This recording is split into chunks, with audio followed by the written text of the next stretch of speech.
My husband and I have different political views. My name is Paul Friedman. I founded the Marriage Foundation. So instead of talking about politics, we're going to talk about your marriage. Because my thing, you might say, is to put aside for today, maybe tomorrow, maybe next week, those things that interfere with the happiness within marriage. Because after all, you got married for two primary promises, right? Not political promises, but there's promises that are unspoken when we get married. One of those promises is that we're going to be happier every single day of our lives. Isn't it so? Isn't that why you got married? Now, you're not going to be happier based on some political thing. It's temporary at best. Your life is a microcosmic life. It's just the two of you in your marriage. And so happiness within what I call the sacred space of marriage is a very important thing. And everything that you do, everything that you say, even everything that you think, should contribute to the happiness that exists in your sacred space of marriage. The other promise of marriage is love. You want to experience unconditional love. You want to live in that love. Truthfully, when you understand marriage better and you know how to work your marriage, those two promises are natural. You have happiness, you have love, and it's ever expanding. It's amazing. So, what gets in the way of that? Besides political opinions, because that's all they are, right? Unless one of you is a chairperson in a particular party or something, it shouldn't be brought into your marriage. Your politics don't belong in your marriage. It's this think of it as a bubble. Just two of you are in this bubble. Outside of this bubble are all the carrying-ons of the world. The violence, the dishonesty, the people trying to take advantage of you. They're all out there. They're not honest with you. They're not looking out for your best interests. But in this bubble are two people who have promised to love each other, look out for each other, be with each other. So here you have this bubble of love and harmony. Why?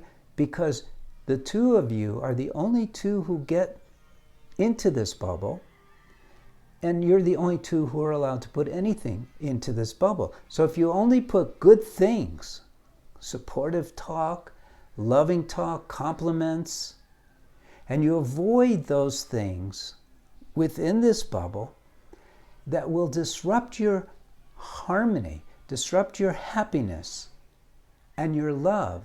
If you keep it a sacred space of marriage, it'll remain so. And some people argue, they say, well, that's not very realistic. Well, yes, it is. It goes back to why you got married. And if you are thinking, well, but I have to go on with life. Yes, but it's you who chooses what aspects of life you bring into your matrimonial bubble. It's up to you and you alone. You and your husband choose. So choose not to, if it's a problem, which obviously it is for you, and you're triggered by views that are different than yours when it comes to politics, there's no law that says you have to discuss politics. There's no law that says he has to vote the way you vote. Your lives are not based on politics. Your lives are based on values. And you share most of the values you share. You may have some differences of opinion, But for the most part, you share. The biggest value is the value of wanting to maintain love, happiness, and harmony in your bubble. And let that even expand out to your family. So your children are influenced not by your political views. Truly, they perhaps should be, if that's what you think, it's okay with me. But much more important than that is they should be influenced by how much you love your husband. And you've demonstrated, even if you disagree. And if you're searching this topic, you don't have enough composure, frankly, to even joke about politics in front of your children or with your husband. Make it a topic that you don't discuss. Make it an agreement that you don't watch the news at the same time. You do your research, let him do his, but keep it in its place. Life is all about setting priorities for ourselves, defining what is valuable to us, what's important to us, and what isn't. And because of our social interaction, and even more, the media interaction that we have, which is all one way, frankly, where they're telling us how to think, how to feel, how to see things, we should set that priority very low. A much higher priority is what? Quiz time. It is maintaining love, learning how to love unconditionally within your marriage, and happiness. Having happiness be the primary goal for you and your husband to enjoy together. Why should it be any other way? Think about it. Take a piece of paper. Lay out what's important to you. And trust me, if you don't have, and this may sound like a challenge to you, but I'm going to put it right out there. If you don't have at the very top of your list to be happy, there's something wrong. How could happiness not be your top goal? And to experience unconditional love, how could that not be right alongside it? Because what brings more happiness than love? I'm not talking about I love this dress or I love that car, I love this house. I'm talking about, remember when you got married or when you've been to other people's weddings and there's this moment when everyone feels this heart welling up with love. It's universal. That's love. Or when you see your kids sleeping and your heart just opens up. That's love.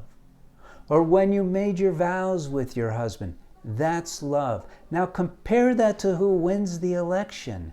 Are you kidding me right now? You need to set your priorities and then stick to them. Don't get caught by the temptation to argue, because it won't bring happiness. It won't expand love. Marriage should be run scientifically, where all of your actions are designed to bring in more love and more happiness. Really. You know, I used to be a divorce mediator 20 years ago or so, and I used to see people arguing over the stupidest things. And all of my clients came from therapists, and none of them got anything out of the marriage therapy, so I started working on developing my own systems. Because I saw people who I thought were great people, and in my eyes, they should not be getting a divorce. And of course, as a professional, I can't say, what are you guys getting a divorce for? So think about where you're at now, where you're angry with your husband or he's angry with you. And I'm going, are you kidding me right now? Is this really where you want to put your energy? into this anger. So I started developing this system of principles. Why do you get married? And I just brought that up to you now. Why do you get married? How do you behave? What should you not avoid? What should you avoid? What are the guardrails that will help you have a happy, harmonious, and loving marriage? And what is possible? I took it from a different perspective. Instead of wanting to save marriages by working on this issue that was undermining, like this issue of politics, I said, no, let's forget that. We're living. We get to influence our future. We cannot change the past, but we can influence our future. We could define our own future. We have powerful, powerful free will. So why not set it up for the ultimate experience? Right? And what is the ultimate experience? And what's more ultimate than love and happiness? So that's your highest priority. Now you take being right. Let's forget the politics attachment. Let's talk about being right. And this is where maturity comes in. Do you really need to be right if it's going to interfere with your happiness? Because I'm not talking about getting rid of slavery now. I'm not talking about choosing between communism and democracy right now. I'm talking about choosing between happiness and love or being right about a particular issue. Got to prioritize. You got to decide for yourself what's more important, and then you have to discipline yourself. You have to be self-disciplined and not allow yourself to go there. And you know, there's that old story. Maybe you haven't heard it, maybe you have. It's about the alcoholic who finally, he found himself in the streets, drunk, disheveled, lost everything. And at that moment, he made up his mind, I'm never going to touch another drink. And he did well. He brought himself back to socially acceptable standards, but did more. He did more. Because he didn't have the alcohol interfering, he was able to become wealthy. He developed a lot of friendships, a lot of associations, was well respected. And he would even serve wine at his dinners, but he would never touch it. He would never touch alcohol. And then one day he was telling his story to a group of friends, and he said, I've conquered my desire for alcohol. I don't desire it anymore. And one of his friends said, really? So what you're saying is you could have a little sip and it wouldn't affect you. Oh, Satan comes up in very interesting forms. He said, that's right. And so he took a little sip. That didn't bother him. Took another sip. Pretty soon, he was in a drunken stupor, and he was back into the habit. And the intoxication wore off, and he was just stuck with the habit. It's very dangerous to tempt ourselves. It's better to set ourselves up in a way where we're not tempted. So don't watch political shows together. Don't discuss politics. It'll go away anyway. It'll change anyway. It doesn't do any good for your marriage. Put it in a box and put it to the side, because the mature thing to do is to not take that box out, because that's your alcohol. It's addictive. You want to be right about your political ideas. Shift. Replace it with philosophy, history. Become a student of poetry. and develop your strengths in more beautiful areas. Politics is a sewer anyway. Doesn't matter which side you're on, both sides are a sewer. So that's it. I hope this gave you some food for thought. Please take it seriously. Focus on your marriage being happy, filled with love and light. Blessings to you. Oh, and like this video if you do. Leave a comment if you wish, but don't say anything political to me. And blessings to you all. And subscribe to these videos. I think you could benefit from the things that I've learned about marriage that I love to share with you. Take care. God bless.